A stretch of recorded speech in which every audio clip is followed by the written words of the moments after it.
Career best figures for Parkinson as Sussex are skittled on day one.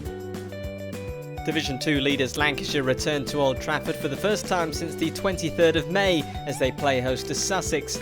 But spinner Liam Livingstone has joined Jimmy Anderson and Tom Bailey on the injured list, as well as Saqib Mahmood, who would not have played anyway as he was one of the 3 County Championship Division 2 players called up for England Lions duty. Sussex have lost fast bowler Robinson to the Lions, but Pakistan left-armer Hamza is still available as he ends his stint as their overseas player.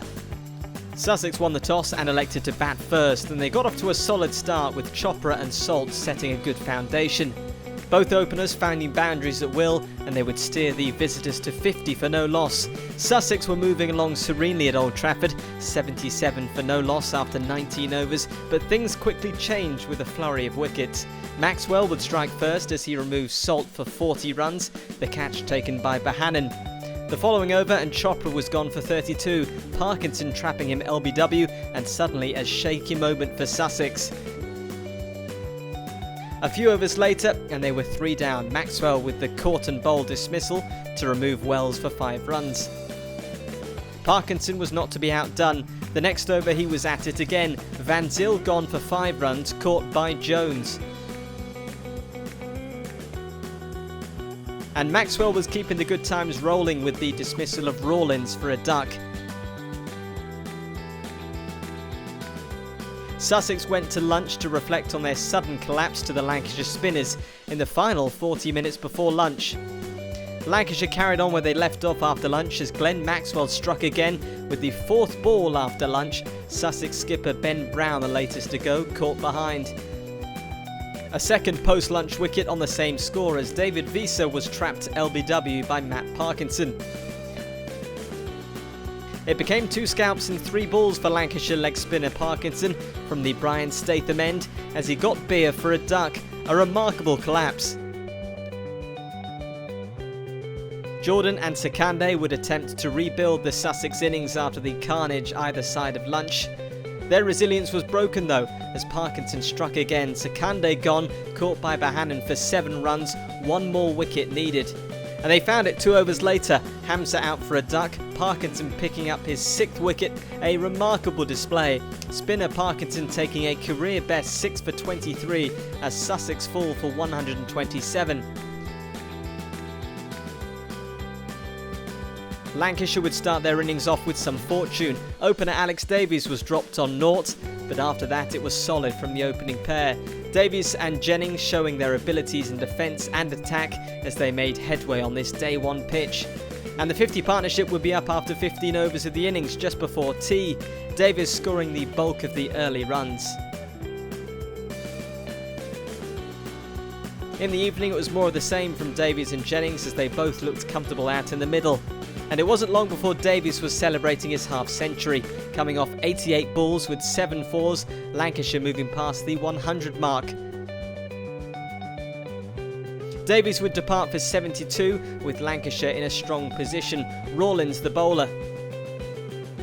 Jennings wasn't too far away from his 50, and he joined in with the half-centuries just before the close of play in Manchester. Very pleasing for the England opener as he went past 50 for the first time in almost 2 months.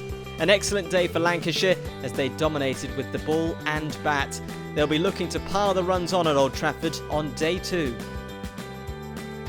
Villas fires unbeaten ton as Lancashire dominate. County Championship Division 2 leaders Lancashire had one of their best days of the summer as they bowled out Sussex cheaply for 127 before closing on 149 for 1 for only the loss of Alex Davies. Day 2 got underway with Lancashire looking to add to their lead, but half an hour into play and Sussex were celebrating their first wicket of the day. Delray Rawlins with a stunning catch to remove Keaton Jennings. The bowler Hamza will be thanking his teammate. A few overs later and Hamid was gone for 11 runs, Visa the bowler trapping him LBW. Glenn Maxwell and Rob Jones now at the crease, and they were looking to steady the ship for Lancashire after losing 2 wickets, and they did that with aplomb.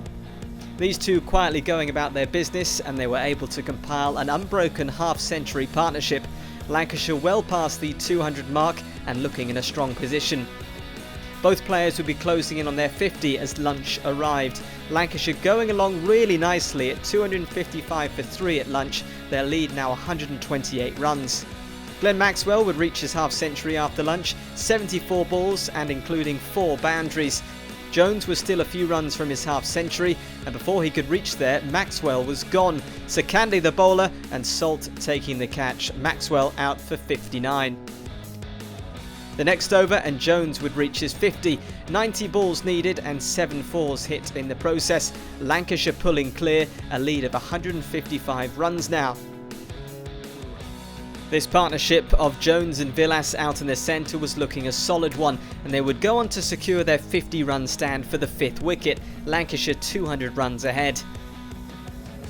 Jones was batting nicely, but he would fall short of his century, bowled by Beer for 88 runs, and that saw tea reached. Lancashire 371 for 5, leading by 244 runs, and they would be looking to pile on more runs in the evening. After tea, Villas would put his foot on the accelerator as Lancashire moved past 400 runs and Villas was closing in on his century.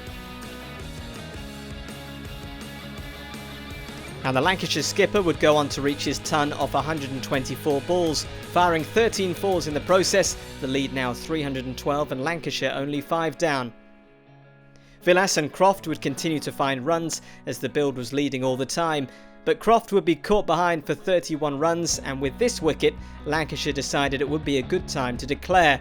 A well-made 31 for Croft and Villas, unbeaten on 132. Salt and Chopra would have to make it through 4 overs and they would remain unscathed, making 15 runs for no loss. Stumps arrived with Lancashire in a dominant position after 2 days. Sussex will need to bat very well tomorrow to give themselves any hope in this encounter. Lancashire sealed the deal within 3 days. Lancashire captain Dane Villas hit an unbeaten 132 on day 2 to help put his side in command against out-of-form Sussex. He was backed up by half-centuries from Rob Jones and Australian all-rounder Glenn Maxwell as the Red Rose were able to declare on 494 for 6 with a huge lead. Sussex will pick up their second innings on 15 for no loss, trailing Lancashire by 352 runs. Could they bat their way out of trouble? Not long into proceedings and Sussex lost an early wicket.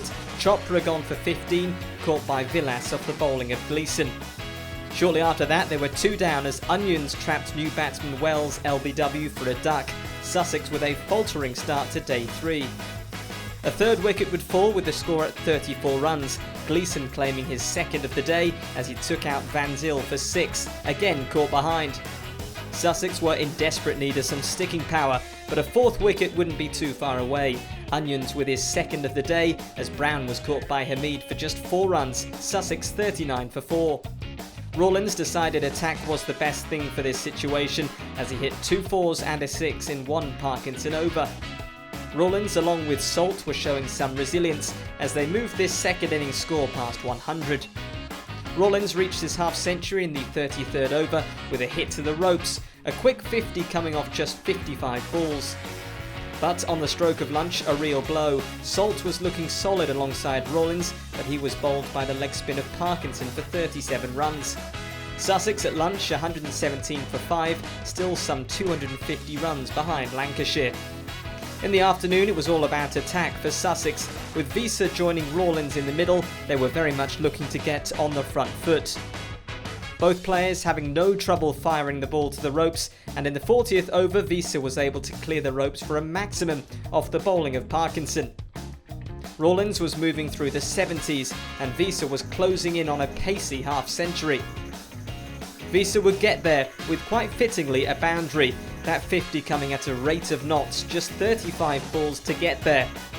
Delray Rawlins would go to his maiden first-class ton from just 99 balls. Next delivery he is caught and bowled by Lancashire leg spinner Parkinson. Brilliant batting though, and his efforts have really meant Sussex have a chance of making Lancashire bat again. A couple of overs later and free-hitting Visa wouldn't last any longer. He was gone for 77 runs, LBW off the bowling of Parkinson, who claimed his 3rd wicket. Will Beer would hit a couple of boundaries in the following overs before another wicket fell. Chris Jordan gone for 11 to leave Sussex 8 down. And the interval was reached with Sussex 310 for 8, trailing by 57 runs. Could they survive through the evening session? The answer was no. The match was all wrapped up just an over and a half into the evening session.